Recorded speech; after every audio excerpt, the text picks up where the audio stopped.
Hey, good morning. It's Monday. You're right here, live with Preston on Done Believing, the Facebook show in which we cram way too much thinking into way too short of a time. Hey, got a new question of the week for you this week. Here it is. I'm going to lay it on you. What does it mean to be perfect, therefore, as I am perfect? Have you ever read that before? That comes from a couple of places in the Bible, for those of you who might not know. Be perfect, therefore, let me read it, as your heavenly Father is perfect. What does that mean? Not what does it mean to you? What does it mean? Have you ever thought about that? Have you just read that and skimmed right over it? I don't know. The reason I asked that question is because there seems to be some confusion in the world, in the Christian world, in all aspects of the world. This is not just for you Christians, us Christians. This is for everybody. This is an all skate. This is an all swim. Everybody get in the pool on this one. There seems to be some confusion as to what it means to be perfect. And there seems to me, and correct me if I'm wrong, that there's a lot of people who like to hide behind the idea that, well, nobody's perfect. And so it almost prevents them. It seems like it prevents them from moving forward in life, in spiritual maturity, in mental maturity, psychic maturity, whatever maturity that you just happen to like. That's what it seems like to me. I feel like, I know that I have thought about that. I read it one time. I was reading the Bible and my eyes fell upon that verse and it just jumped out at me. And I took some time to really consider that, to contemplate it, to allow God to reveal to me what that meant. No person revealed it to me. And that's why I'm not going to give you the answer right this second. It's not because I have the answer and I want you to come up with the right answer, or I want you to come up with any answer so that I can just dump my revelation of knowledge upon you.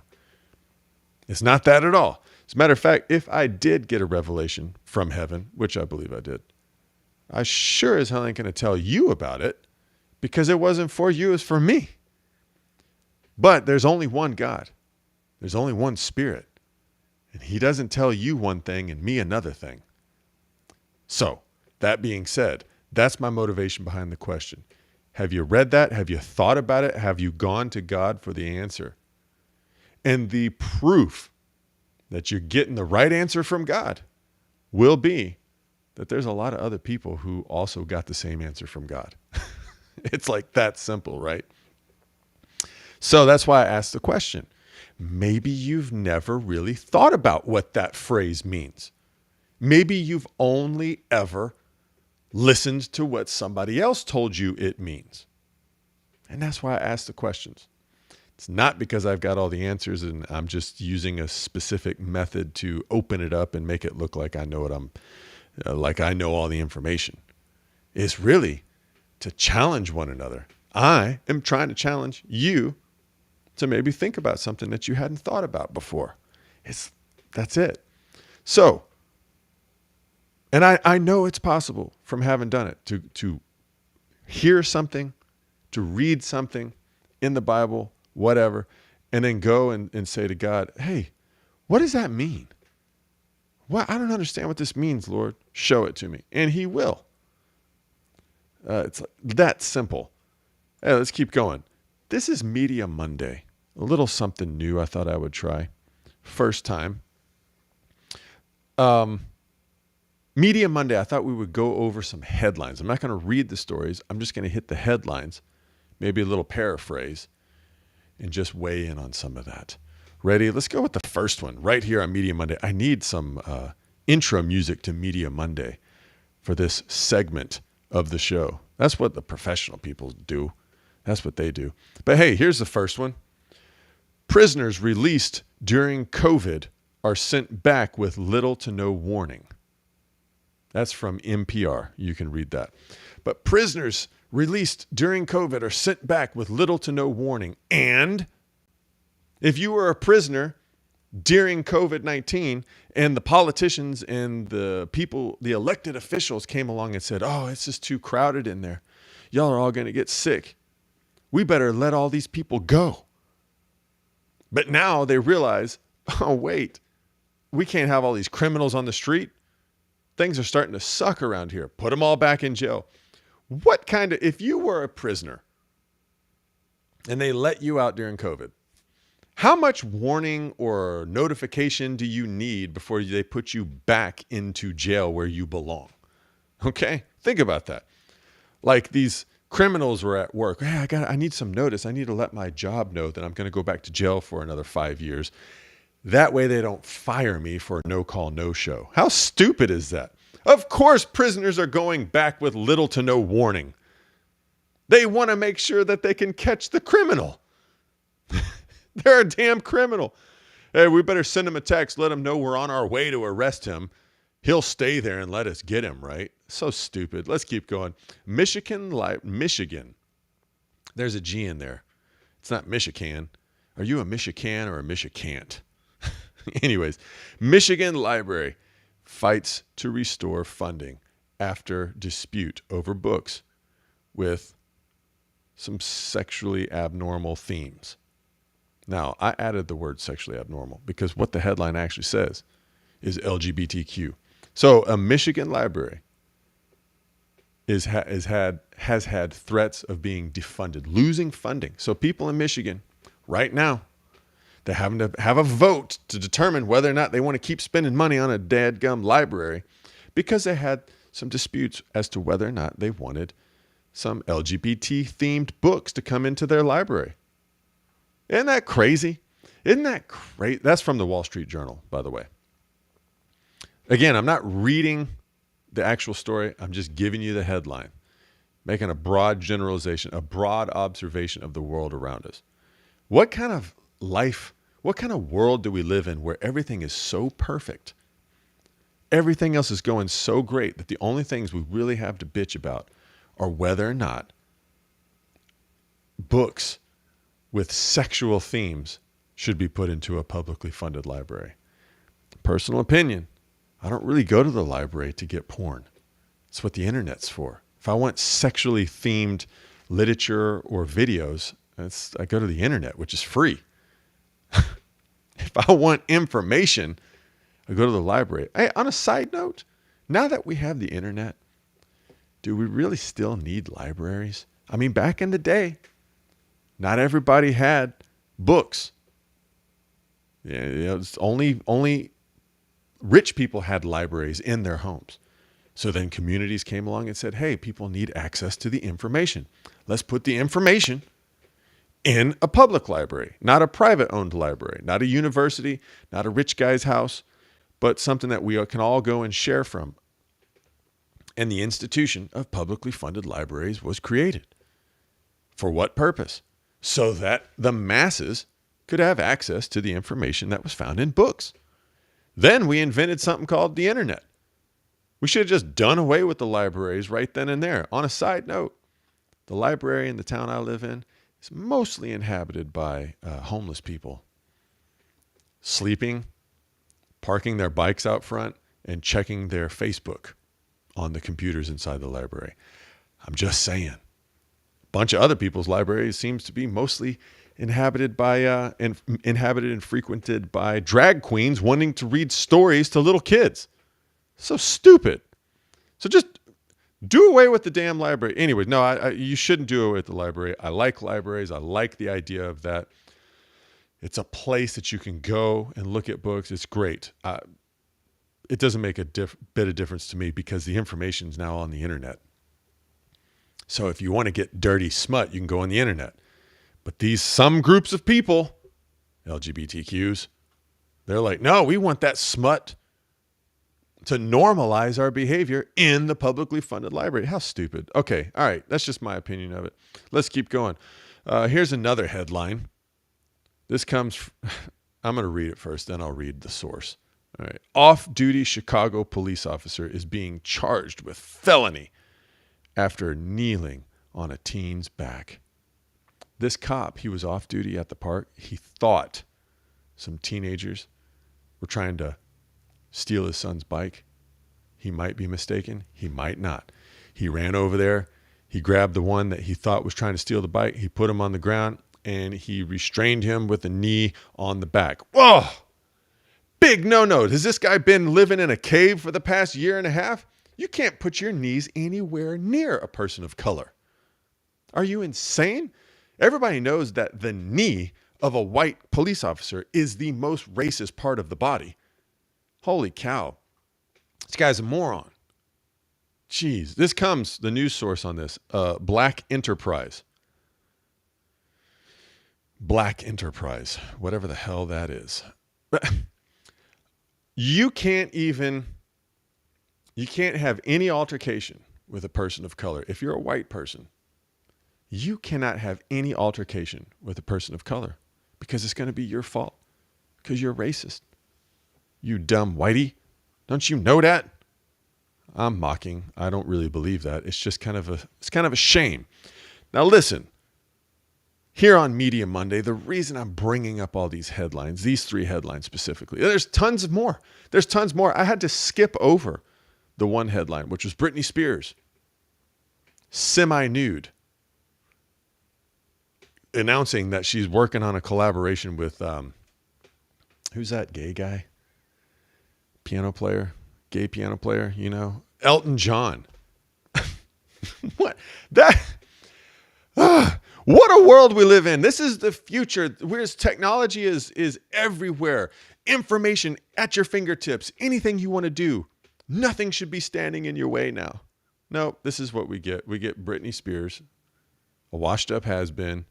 The only thing she's got going for her is she's going to show her body off naked because a bunch of young boys are into like MILFs and cougars. And somebody told her, hey, you could still be a MILF or a cougar. You got some kind of purpose left. How pitiful. And then Elton John. Elton, we don't need to hear any more of your songs, man. Just thank you, Elton. That's fine. Now go away. Isn't there anybody else who can sing? Is there nothing else? Play my music. I'm writing songs. Why put my stuff out there? Got a comment from Seth Radliff. Hey, happy belated birthday. I believe I will see you this Friday evening, Mr. Seth. Didn't catch you on your birthday celebration because that's not my scene. But I was thinking about you. Happy belated birthday. He's got a comment. Paul Schaefer. What Paul Schaefer? What do you mean, Paul Schaefer? Is it because I was talking about theme music coming into a segment of the show? I think that's what you might be talking about. But anyways, I'm bringing up all these dumb headlines. And that's one of my favorite words, dumb. That's just dumb. Because I don't want to overreact. Oh, this is propaganda. This is a lies. No, it's just dumb. Don't pay attention to it. I mean, I'm looking at it because it's there. But it's just dumb. It exists for one reason only. To inspire you to burn it down. We got to burn things down. If you're a liberal, you want to burn down the system. If you're a conservative or a right-winger, you're ready to buy up a bunch of guns and get ready for a civil war. I'm just saying, I'm not promoting that. Facebook, I'm not promoting that. I'm just saying. It seems to me the 2 extreme sides of the spectrum is you want to just burn down the system. And we've actually seen that. They've actually kind of proven that that's what they want to do when they, the whole summer of Black Lives Matter after that one guy died because of the racist cop's knee, the racist knee attached to the innocent human cop or whatever. Because everybody knows a white man's knee is the most racist part of the body. They've proven that they want to burn things down and start anew by defunding police departments, by defunding libraries. Just burn it down. And on the other side of the spectrum, some conservatives have proven, well, it's just time for a civil war. No, it's not yet. Now, I don't really have any like hard proof or evidence of the right wanting to start a civil war.